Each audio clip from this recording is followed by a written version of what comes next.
네, 이제 베드로전서 우리 마지막 말씀이 되겠습니다. 그래서 고난 가운데에 정말 우리가 성도들이 어떻게 살아야 할 것인가 하는 것을 계속해서 이제 말씀을 해주시는데, 오늘 마무리 말씀은 우리 성도들, 특별히 모든 성도들 가운데에 먼저 지도자에게 주시는 말씀입니다. 고난을 당할 때 어떤 공동체가 참 어려운 위험을 당할 때에 참 모든 사람들이 소중하고 귀중하지만 특별히 누가 중요한가? 지도자가 중요하지 않습니까? 특별히 지도자를 잘 만난다고 하는 것이 얼마나 귀한 것인 줄 모릅니다. 그래서 그 험한 난국의 그 시대에도 정말 그 귀한 지도자를 만나게 되면 우리는 그 공동체가 어려움을 함께 잘 극복해 나갈 수 있다고 하는 것이죠.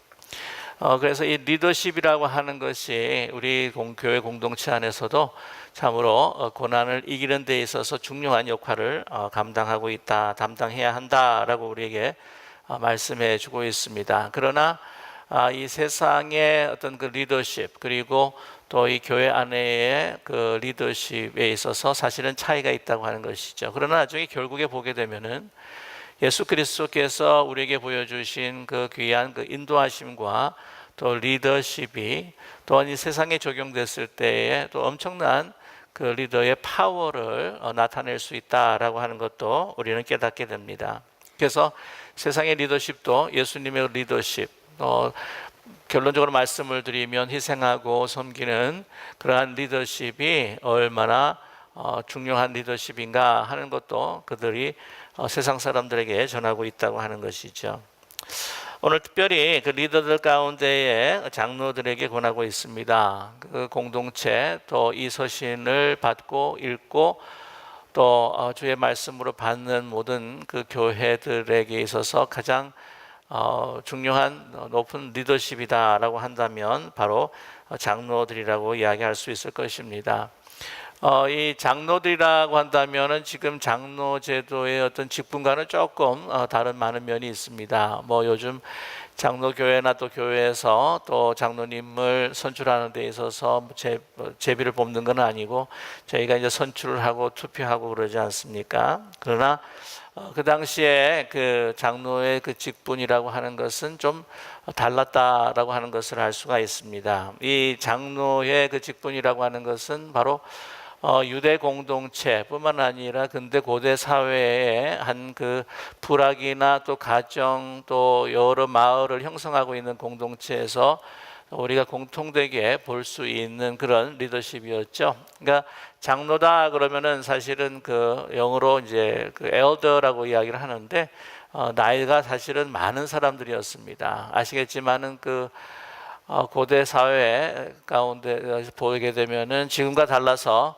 아무래도 모든 경제력과 또한 지혜와 또 지식들이 다 이렇게 그 어른들을 통해서 내려왔기 때문에 나이 많으신 분들이 그 사회와 생활의 그 지혜 또 이제 모든 농경 사회의 또 지식을 다 축적하고 있기 때문에 존경할 수밖에 없는 그 자리에 있게 되었다고 하는 것이죠. 유대 사회도 마찬가지였습니다.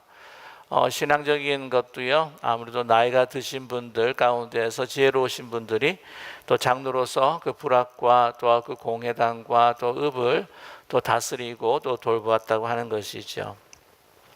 그래서 신약의 교회도 사실 비슷한 경향을 띠고 있었습니다. 그래서 바울 사도나 다른 사도들이 가서 이제 목회를 하면서 그 가운데에 정말 신앙적이고 지혜로운 나이 드신 분들을 리더로 삼아서 목회하도록 또 그 교회를 다스리고 또 돌볼 수 있도록 했다고 하는 것이죠. 그 가운데에는 또 목사가 있었습니다. 그래서 신약 성경 가운데에 목사 또 장로 또 감독이라고 하는 것은 거의 비슷한 의미를 담고 있습니다. 그래서 이 감독이라 같은 경우에는 장로님들 가운데서도 가장 대표적인 장로님으로서 그 교회를 이제 작은 장로님들과 함께 그 다스릴 수 있는 뭐 Chief of the Elder라고 그렇게 그 장로님 가운데 아마 수장 장로님이라고 그렇게 이야기할 수가 있겠죠. 이 목사라고 하는 같은 경우에는 장로들 가운데에서 또한 가르치고 또 말씀으로 교육하고 하는 그런 사명을 가진 그 은사를 가진 분들을 이제 목사다 그렇게 이야기할 수가 있습니다. 아무튼 이 분들이 교회를 이제 이끌어가는 데에 어떠한 자세로 섬겨하고 어떠한 자세로 이끌어가는가 하는 것을 우리에게 말씀해 주고 있습니다. 먼저 이 장로된 분들에게 하시는 말씀 가운데 1절에 그리스도의 고난의 증인이요 나타날 영광에 참여할 자니라 라고 이렇게 말씀하고 있습니다. 그래서 예수 그리스도의 고난에 참여하고 영광에 참여할 그리스도와 하나 된 그러한 사람이라고 하는 것을 또한 연상하고 또 상기시켜 주고 계시는데요. 여기서 우리가 분명히 봐야 할 것은 이러한 영광에 참여하기 전에 그리스도의 고난의 증인이 되어야 된다라고 우리에게 말씀을 하고 있습니다. 이 증인이다라고 하는 것은 그 말털이라고 하는 단어를 헬라 말을 사용하고 있어요. 그래서 이 말털이라고 하는 것은 말로만 예수 그리스도를 증거하는 것이 아니라 삶으로 이제는 고난 가운데에 순교까지도 각오할 수 있는 그러한 사람이 바로 증인이다라고 우리에게 말씀하고 있습니다. 그래서 특별히 리더가 되는 사람은 말로뿐만이 아니라 전 삶으로 예수 그리스도의 고난에 동참하는 자라고 하는 것을 확실하게 우리에게 말씀해 주고 계십니다.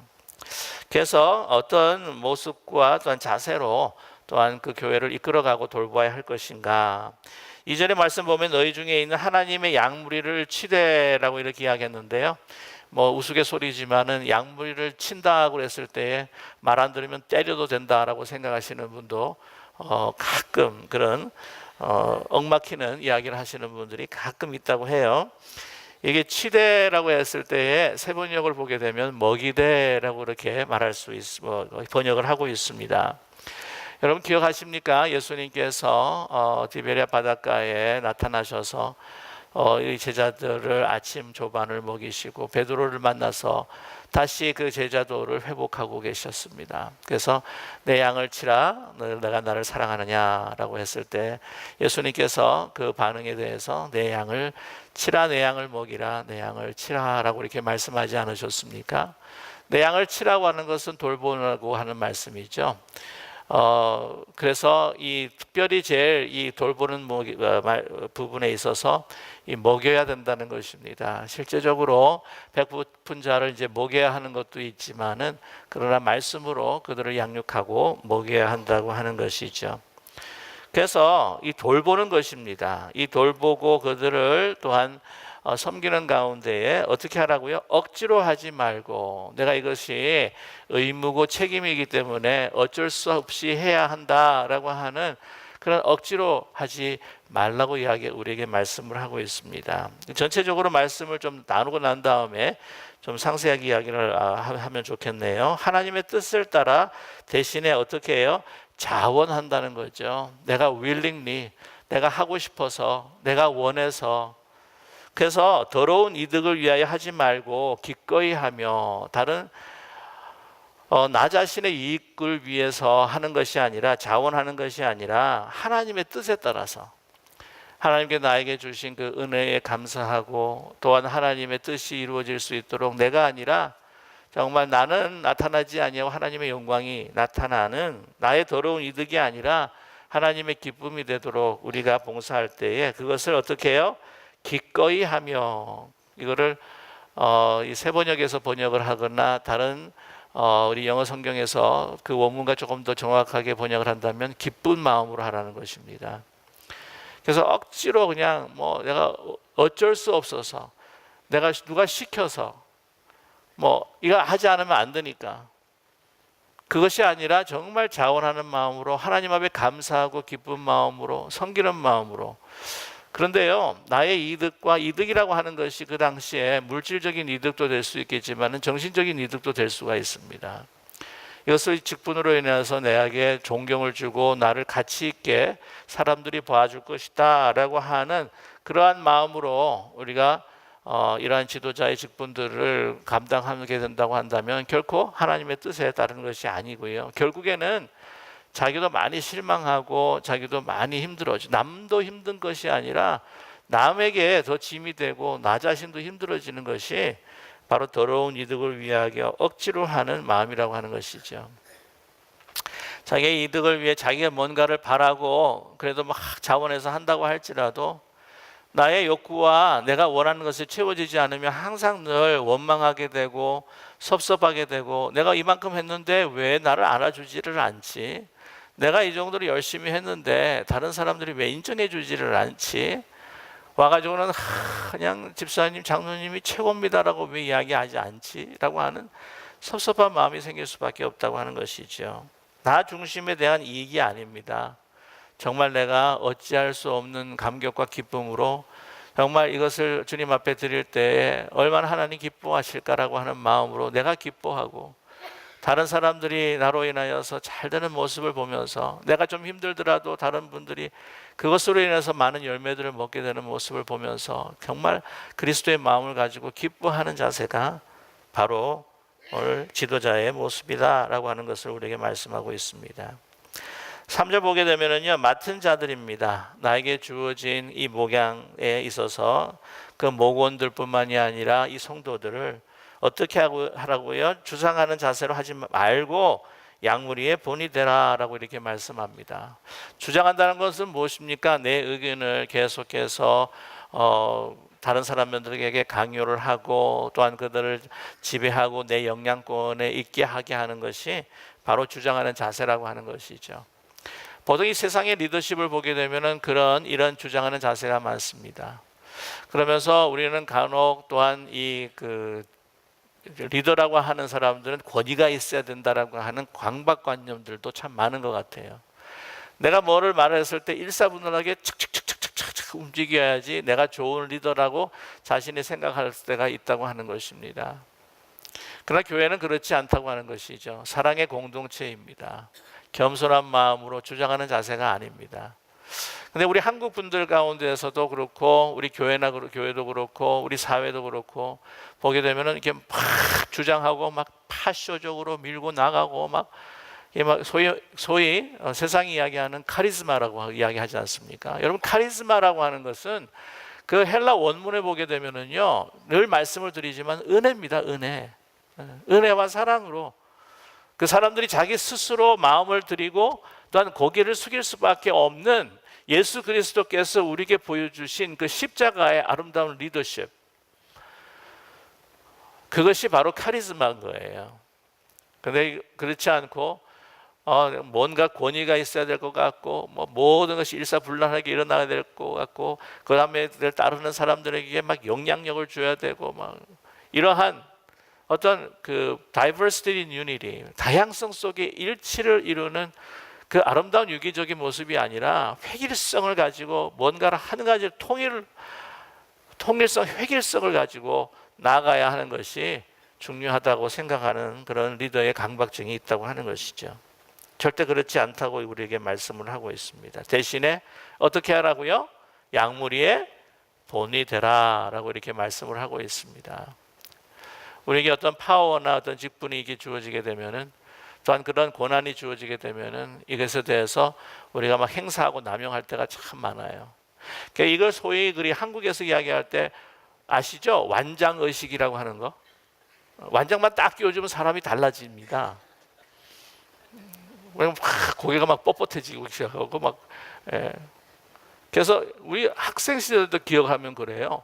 주번 완장만 치워주면 또 애가들이 달라지더라고 보니까. 그것도 뭐 교문 앞에서 훈육 선생님과 함께 지도하면서 탁 차면은 뭐 애가 완전히 내 짝지도 달라지더라고 보니까.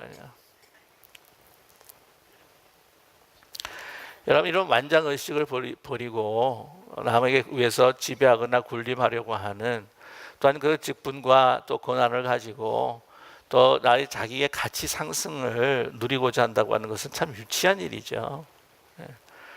그래서 목사도 마찬가지입니다. 이게 섬기는 일이고, 또한 보면은 우리 의식 속에서 이 참 좋지 않은 게 뭐냐면 교회 안에서 이 하이어라키즘, 그러니까 이 굉장히 단계적이고 수직적인 그 계급을 우리는 늘 이렇게 생각할 때가 많다는 거죠. 그래서 이 계급의식, 이 계급 의식이 이 교회에서는 사라져야 하고요. 더 많은 고난을 가지고 있다면 더 섬기고 또 희생할 수 있는 그 리더가 되어야 된다고 하는 하나님 앞에서 겸손해져야 되는 우리 자세가 필요한 줄로 믿습니다. 그래서 본이 돼야 되는 거예요. 본이 그냥 말하지 않아도 그냥 그 자신의 그 삶의 모습으로 인하여서 다른 사람들에게 감동을 주고, 여러분 그 감동도요 인위적인 감동이 아니에요. 나 자신이 영향력을 줘야지, 내가 본이 돼야지, 그게 아니고 항상 하나님 앞에서의 나의 모습으로, 나의 솔직하고 정직한 모습으로 정말 주님 앞에 모든 것을 최선을 다하는 그러한 본이 우리에게 필요하다고 하는 것입니다. 보면 오늘 나중에도 말씀을 좀 나누겠지만 우리가 낮은 자를 하나님께서 높이신다고 그러는데 내가 높아지기 위해서 낮아져야지, 그런 의식까지도 생각하지 말아야 된다는 거예요. 그거 다 주님 앞에 다 맡겨야 할 필요가 있다는 것입니다. 그리하면 목자장이 나타나실 때에 시들지 않은 영광의 관을 너희가 얻을 것이다 라고 우리에게 말씀을 하고 있습니다. 이 목자장이라고 하는 것이 신약 성경에서 예수 그리스도를 가리키는 그냥 유일한 말로 나타나고 있습니다. 그래서 이 목자장이라고 하는 것이 이제 베드로전서에 처음으로 사용이 되고 있는데요. 그러한 그 마음, 목자의 마음을 가지고 지도자들이 또한 우리 주어진 귀한 우리 성도들을 이제 대할 때에, 섬길 때에 어떤 영광이요? 시들지 아니하는 영광의 관. 여기 보게 되면은 사실 그 면류관, 그 월계관이라고 이렇게 말씀을 드릴 수가 있습니다. 그 당시 로마 시대 때에 그 열리는 그런 모든 그 여러분 그 올림픽의 원조가 되었던 그 경기들을 아시잖아요, 그죠? 그래서 승리하는 자에게 주어지는 그 월계관 같은 경우에는 제우스 신전에서 그 길러지는 그 월계수 나무를 따가지고 이렇게 만들어서 그걸 씌워주는데, 그것이 얼마나 모든 사람들에게 영광이 되는 줄 모릅니다. 매년 동안을 갖다가 정말 처절하게 훈련을 하면서 그 자리에 서기 위하여서 또한 자신이 절제하고 훈련한 과정에서 얻는 그 영광. 그러나 여러분 월계수기 때문에 어떻게 됩니까? 시들 수밖에 없어요. 그 시들어지는 그 영광을 위해서도 그렇게 몸과 마음과 목숨을 막 바쳐서 최선을 다하는데, 그것이 아니라 시들지 않는 하나님의 영화의 면류관이 너의 것이 우리에게 주어질 것이다 라고 하는 희망의 메시지입니다. 그것이 얼마나 큰 아름다운 영광인지 우리에게 말씀해 주고 있지 않습니까? 5절 말씀에 보게 되면은요, 젊은 자들아 이와 같이 장로들에게 순종하고 서로 겸손하고 허리를 동이라. 하나님은 교만한 자를 대적하시되 겸손한 자들에게 은혜를 주시니라 라고 말씀하고 있습니다.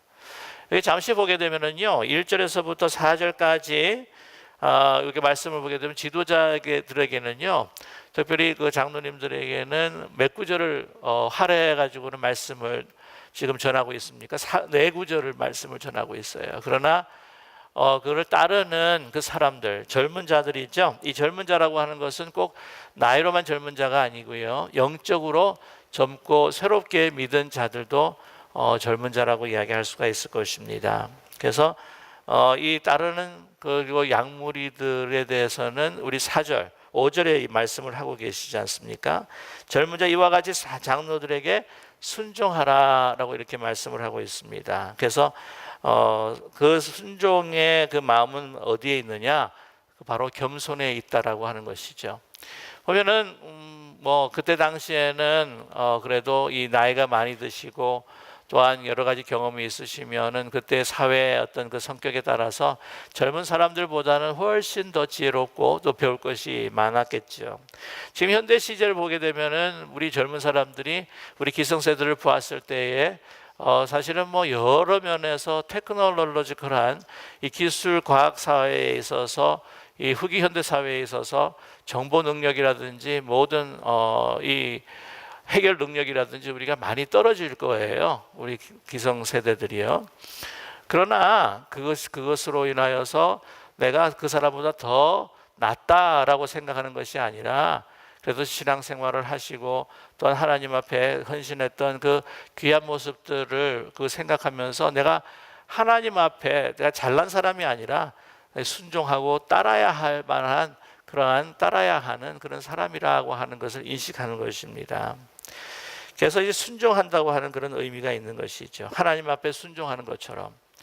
그럼 그래서 서로 사실은요 순종하고 복종하는 것입니다. 누가 룰링을 하고 누가 그 룰링을 당하고 하는 것이 아니라 사실은 피차 에베소서 5장 22절을 보아도 말씀하시는 것처럼 서로 어떻게 해요? 피차 그리스도의 사랑 안에서 복종하라라고 하는 말씀을 하고 계시지 않습니까? 오늘 말씀도 보게 되면요 6절에 가장 보편적인 지도자나 또한 그 지도자들의 돌봄을 받는 성도들이나 이 지도자들의 돌봄을 보는 성도들이나 또한 지도자들이나 같은 마음 그 어떤 마음을 가져야 되는가 하는 보편적이고 일반적인 원리를 우리에게 말씀해 주고 있습니다. 5절의 하반절에 보게 되면요 겸손으로 허리를 동이라 하나님은 교만한 자를 대적하시되 겸손한 자들에게 은혜를 주시니라. 6절 말씀에 그러므로 하나님의 능하신 손 아래서 겸손하라 때가 되면 너희를 높이시리라 라고 이렇게 말씀을 하고 있습니다. 그래서 우리는요 리더가 되기 위해서 항상 우리는 먼저 팔로워 순종할 수 있는 마음을 가진 자가 돼야 한다고 하는 것입니다. 내가 리더다, 내가 지도자다, 내가 이 공동체 안에서 그래도 신앙생활을 많이 했고 내가 그래도 영적으로 다른 사람들을 인도할 수 있는 자리다 라고 했을 때에 그 상대방이 내 말을 계속해서 들어야만 하는 것이 아니라 그 사람의 말에도 귀를 기울이고 그 사람이 가지고 있는 여러 가지 장점에도 귀를 기울이면서 우리가 배우면서 그 사람 앞에서도 순종할 수 있는 서로가 서로를 순종하며 살아가는 하나 되는 교회가 될 때에 그 어려운 외부에서의 그 핍박과 그 고난 속에서도 승리하며 이길 수 있다라고 우리에게 말씀하고 계십니다. 그러한 우리 기쁜 우리 교회가 되시기를 간절히 소망합니다. 근데 오늘 7절 말씀에는요 이 거기에 별로 그게 관계없는 말씀처럼 뜬금없는 이야기를 하시는 것이 아닐까라고 우리는 생각이 듭니다. 무슨 말씀이냐면은 너희 염려를 다 주께 맡겨라 이는 그가 너희를 돌보심이라 라고 이렇게 말씀을 하고 있습니다. 근데 여기서 연결되는 이야기는 돌보심이에요. 왜냐하면 주께서 우리를 돌보시고 주께서 우리를 치료하시고 주께서 우리를 먹이시고 인도해 주신다고 하는 것이죠. 그래서 모든 염려를 다 주께 맡겨라 라고 이렇게 말씀을 하고 있습니다. 고난과 박해 속에서 우리가 근심 걱정 우리가 내일 어떻게 살아가야 할까 하는 그 모든 걱정과 근심도 다 내려놓아라 라고 하는 말도 되겠죠. 그러나 오늘 주신 말씀의 컨텍스트를 보았을 때에 오늘 지도자들에게 특별히 또한 그 따르는 또 성도들에게 주시는 그런 말씀 가운데에서 우리는 이 주께 맡기라고 하는 것의 의미를 살펴볼 수가 있습니다. 어떤 것일까요?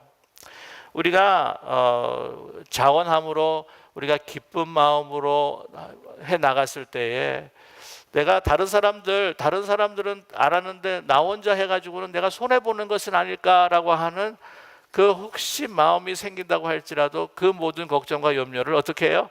예수 주께 다 맡기라고 하는 것이죠.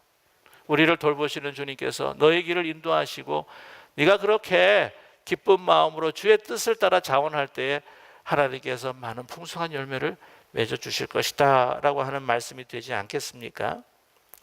우리가 본이 됐을 때에 많은 것을 희생하고 많은 것으로 섬겼을 때에 내가 정말 많은 손해를 보지 않을까라고 하는 걱정을 했을 때에 어떻게 해요? 그 모든 걱정도 염려하지 말고 다 주께 맡겨라. 내가 겸손하게 되면 다른 사람한테 여러분 우리가 경험 가운데 겸손하면요 다른 사람들이 막 무시하는 거 아십니까? 그런 경험이 없으신가 보네요. 저도 뭐 겸손한 사람은 아닌지도 모르겠는데요. 그래도 내가 항상 하나님 앞에서 겸손해야지. 또 하나님 앞에서의 겸손함을 그대로 또한 우리 성도님들에게 나타내야지 라고 하는 그런 그 마음에 뭐 100% 실천을 못해도 그런 간절한 마음이 저한테 있다고 하는 것을 여러분 혹시 아세요? 그거 못 알아주면 좀 섭섭하긴 한데. 근데 그러다 보니까요, 되게 무시당할 때가 많아요. 예. 그렇게 막 소중하게 안 여겨줄 때도 있는 것 같고요. 저 사람 저런 거 저렇지 뭐. 라고 이렇게 대하는 그런 경우도 있다고 하는 거죠. 야, 그러면 내가 그렇게 당하고 살아가기도 힘들고 내가 지도자의 능력을 발휘할 수가 있을까? 라고 하는 염려가 있겠습니까? 없겠습니까? 없겠습니까? 있겠습니까? 있다는 거죠. 염려하지 말라는 겁니다. 왜? 중요한 것은 하나님이 인정해 주셔야 되는 거예요.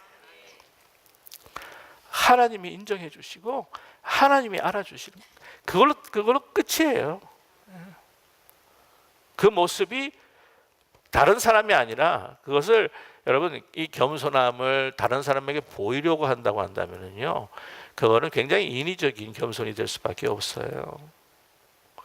그러나 항상 우리는 저와 여러분, 우리를 누구를 앞에 두고 의식하면서 살아가야 합니까?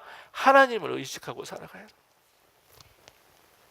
그래서 오늘 이 주께 맡기라라고 하는 것은요, 조금 이 원어에 보게 되면 아예 던지는 거예요. 이렇게. 하나님 앞에 막 뭘 던지는 건 좀 무리하게 보이는지도 모르겠지만 그만큼 그냥 다 맡겨버리라. 네 거로 삼지 말고 네가 붙들지 말고 다 하나님 앞에 주께 맡겨라. 그리하면 누가 돌보신다고요? 하나님이 우리를 돌보신다. 그 결과에 대해서는, 그 삶의 결과에 대해서는 정말 자원하는 마음으로 기쁨으로 봉사를 하고 정말 하나님 앞에서 나의 모습을 드리는 것으로 본을 보이고 내가 정말 하나님 앞에서 모습처럼 겸손하면 하나님께서 너희를 돌보시리라. 그 결과는 하나님께서 나타내시리라 라고 하는 말씀을 우리에게 주고 계십니다. 그래서 오늘 말씀 가운데 그 맡기지 못해서, 그래서 하나님께 주시는 그 믿음과 용기를 갖는 것이 아니라 내가 어떻게 하면 뭘 내 자신이 어떻게 해볼까라고 하는 그 근심을 붙들고 있기에 우리는 어떻게 해요? 사단의 공격에 무너지고 넘어질 수밖에 없다라고 하는 것을 의식하면서 아마 8절을 우리에게 말씀하신 거 아닌가라고 하는 생각이 듭니다. 우리 8절 같이 한번 8절과 9절 같이 한번 읽어볼까요? 근신하라 깨어라 너희 대적마귀가 우는 사자같이 두루다니며 삼킬 자를 찾나니 너희는 믿음을 굳건하게 하며 그를 대적하라. 이는 세상에 있는 형제들도 동일한 고난을 당한 줄 알미라 라고 이렇게 말씀을 하고 있습니다. 그렇습니다. 근신하라, 너가 깨어 있어라. 근신하며 깨어서 어떻게 하라는 것이겠죠? 기도하며 하나님의 말씀을 묵상하며 주님 앞에 내 모든 염려와 걱정들을 다 맡길 때에 정말 너희 대적하는 마자가 우는 사자같이 두루 다닌다 그랬어요. 그래서 여기 보면 콜로세움 같은 경우에는 뭐 그 사람을 믿는 사람들을 박해하고 또한 그들을 처형하는데 여러 가지 방법들이 있었다고 하지 않습니까? 그 사람을 심주로 삼아서 양초를 만들어 가지고는 그냥 밤낮 없이 그것을 불태우면서 연기가 가득했던 적도 있었고요. 그리고 맹수들을 풀어 가지고는 그 사람들, 그 그리스도인들을 그냥 찢어서 먹게 하는 그러한 처형 방법도 있었고, 하여튼 뭐 십자가에 처형하는 방법도 있었고, 뭐 여러 가지 방법 가운데 아마 그 콜로세움에 우는 그 달려들려고 하는 그 사자의 모습을 기억했던 것 같습니다. 그 마귀가 어떻게 하든지 우리를 다 삼키어 버리려고 막 두루다니면서 애워싸고 있다고 하는 것을 말씀해 주고 있습니다. 저와 여러분, 이것을 바라볼 때에 우리 교회라고 하는 것은 결코 유람선이 아니라 우리는 이 세상과 특별히 대적 마귀와 싸워야 하는 그러한 군함처럼 영적 전쟁에 있음을 우리가 깨닫는 우리 모두가 되기를 간절히 원합니다. 우리 깊은 교회도요, 어떻게 우리를 애워싸면서 그냥 잡아먹어 버릴까? 그러므로 그 어떤 방법일까요? 우리 교회 안에서, 교회 밖에서뿐만이 아니라 교회 안에서 신앙적인 모습을 갖고 있는 우리를 통하여서도요, 이 교회 공동체를 무너뜨리려고 하는 경우가 얼마나 많은지 모릅니다. 이 마음과 모든 걱정과 염려들, 나의 근심과 나 자기중심적인 것들은 다 이제는 내어버리고 주님 앞에 드려야 하나님께서 우리를 돌보시고 통치해 주셔야 이 전쟁에서 우리는 승리하게 될 줄로 믿습니다. 우리 교회를 우리가 같이 이렇게 해 나가는 가운데에서요, 이런 대적마귀들이요 굉장히 우리 믿는 사람들을 막 움직이고 미혹하고 있다고 하는 사실을 아십니까? 아시잖아요. 잘 섬기시던 분이 하루아침에 그냥 삐져가지고 그냥 막 뭐 얼굴이 막 다 찡그러지시고 막 그분이나 저의 기도의 제목이 되고 막 우리 모든 성도님들의 기도의 제목이 되고, 아니 정말 정말 귀하신 분이, 잘하시던 분이 막 어떤 때는 막 하루아침에 막 상처를 받아가지고는 막 힘들어하시고 섭섭해하시고. 여러분 그러면요, 왜 사람이 저럴까 그러지 말고 그 뒤에서 움직여가고 있는, 조정하려고 하는 정말 그 어두운 그 사탄 마귀를 주여 그 강권적인 능력으로 주님 붙들어 매어 주시옵소서 라고 기도할 수 있는 우리 모두가 되기를 간절히 원합니다. 우리의 싸움이라고 하는 것은요, 육과 혈의 싸움이 아니에요. 요한계시록 우리 그 13장도 우리가 함께 SBS를 통해서 우리가 말씀을 나누었지만은, 이 붉은 용과 같은 사탄은요 보이지 않는 가운데 그 바다에서 그 세상 권세를 잡은 이 제국의 권세들과 이 사회의 권세들을 사용해서 교회를 핍박할 뿐만이 아니라 정말 그 양의 탈을 쓰고 그 사단의 말을 하고 있는 신앙적인 모습이지만, 그러나 그 마음에 어두운 마음을 가지고 그 생활하는 그런 사람들을 통해서 우리 교회 안에서도 역사하고 있다고 하는 것을 우리는 깨어 근실하며 조심해서 살펴보면서, 우리가 함께 더 하나님 앞에 겸손한 마음으로 우리의 모든 것들을 다 주님 앞에 드려 통치하시는 우리 주님께서 우리를 하나 되게 해주시는 그런 강건한 이 모든 사단의 유혹에서 승리할 수 있는 우리 기쁜 우리 교회 되기를 간절히 소망합니다. 믿음을 굳건하게 하라는 것이죠. 이 믿음이라고 하는 것은 바로 오늘 말씀 계속해서 주셨지만은 10절에 보게 되면은요, 그것은 이 믿음과 모든 평강과 소망이라고 하는 것은 우리가 가지는 것이 아닙니다. 바로 그리스도께서 우리에게 주시는 것, 우리를 부르신 하나님의 영광에 들어가게 하여 주신 그분이 우리 잠시 고난을 지나서 승리할 수 있도록 우리를 인도하여 주시는 분이 바로 그리스도시라고 하는 것을 말씀해 주시고 계십니다. 10절 말씀이죠. 모든 은혜의 하나님 곧 그리스도 안에서 너희를 부르사 자기의 영원한 영광에 들어가시니가 잠깐 고난을 당한 너희를 친히 온전하게 하시며 굳건하게 하시며 강하게 하시며 터를 견고하게 하시리라. 아멘. 여러분, 우리에게 오는 그 고난이라고 하는 것은 그리스도인으로서 이 세상을 살아갈 때에 힘들고 어려운 것이라.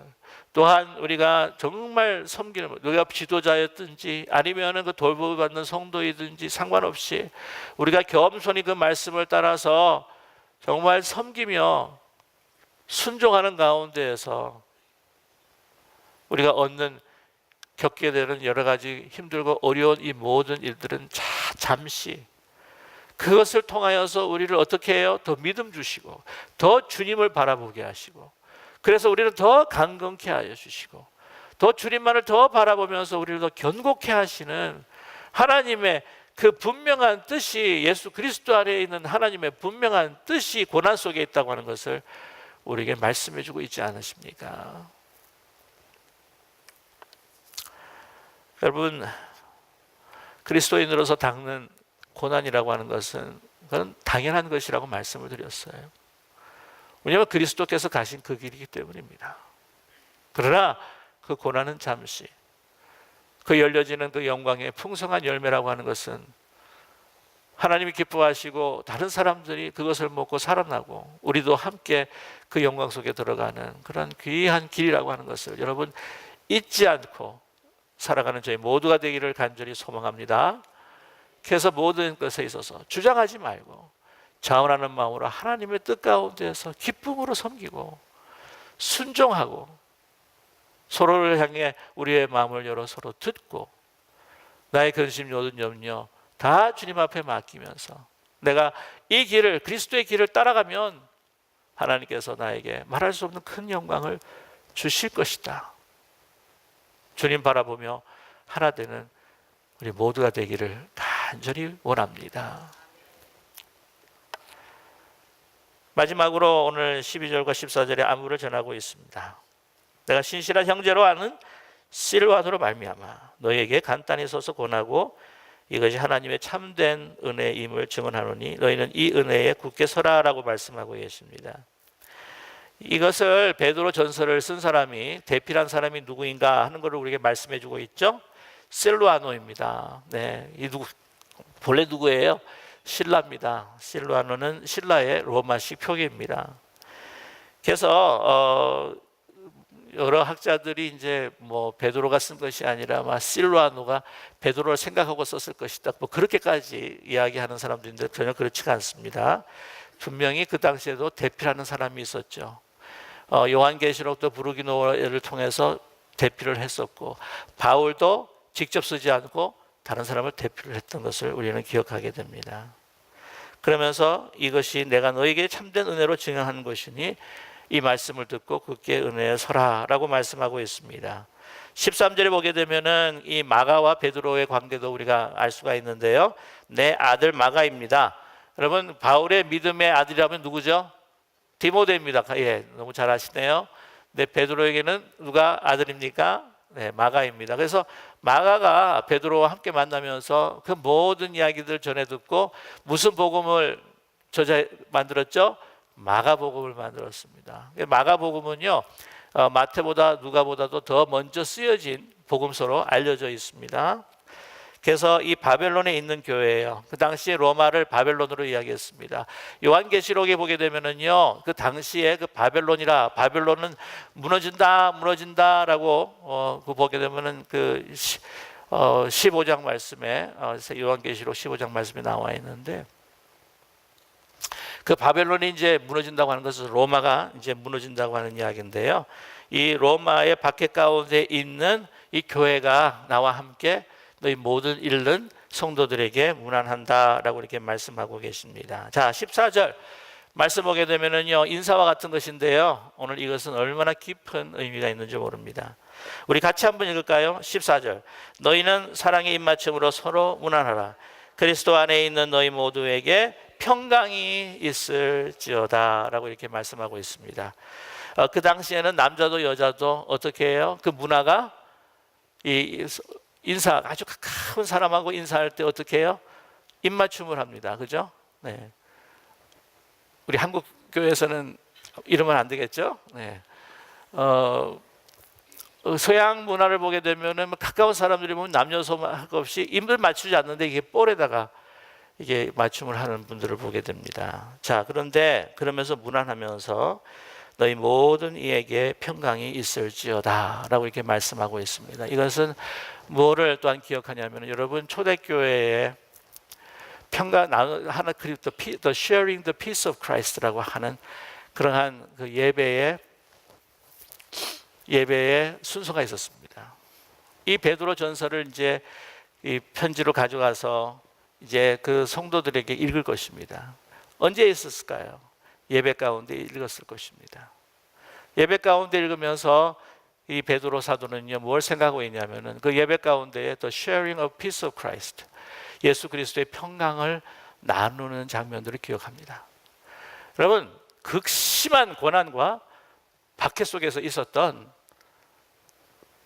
그 그리스도의 공동체, 그 교회 공동체의 이 평강의 나눔이라고 하는 것이 얼마나 중요한 순서였는가.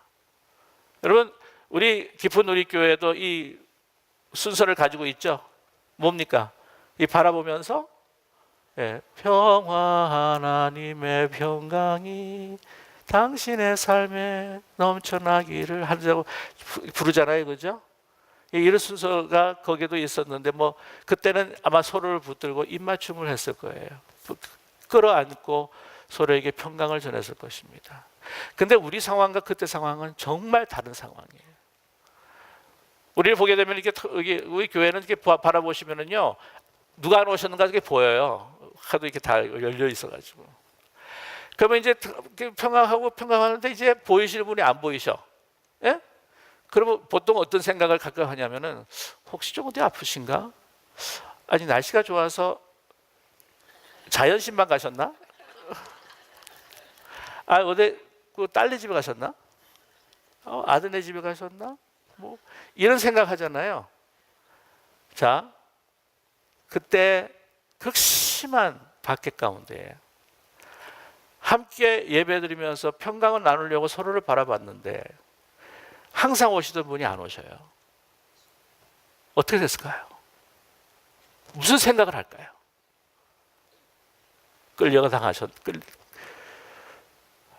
로마 군인들에게 잡혀가셨나? 감옥에 계시나? 아니면 이미 순교하셨나? 여러분 마음이 어떨까요? 막 몇 분이 안 보이면 이 마음에 막 무너지지 않을까요, 여러분? 심정이 어떻겠습니까? 그 속에 막 엄청난 눈물이 흐를 거예요. 마음속에서 눈물이 흐르고 눈가에서도 눈물이 흐를 겁니다. 그럴 때 어떻게 해요? 서로를 안아주면서 The peace of Christ be with you. 그리스도의 평강이 당신과 함께 있기를 원합니다. 이런 박해와 고난 속에서도 지금 우리가 사랑하는 믿음의 형제자매들이 끌려가서 감옥에 있거나 죽임을 당하는 가운데 있지만 아마 순교의 피를 흘렸을지도 모르지만 그러나 우리는 소망이 있는 자들이에요. 이 고난은 잠시 이제 하나님 앞에서 영광의 자리에 쓸 날을 바라보면서 그 믿음과 소망 가운데에 The peace of Christ be with you. 그리스도의 평강이, 주님의 평강이 당신과 함께 하기를 원합니다. 우리 함께 주님의 그 은혜와 믿음, 소망 가운데서 함께 승리합시다. 이거예요.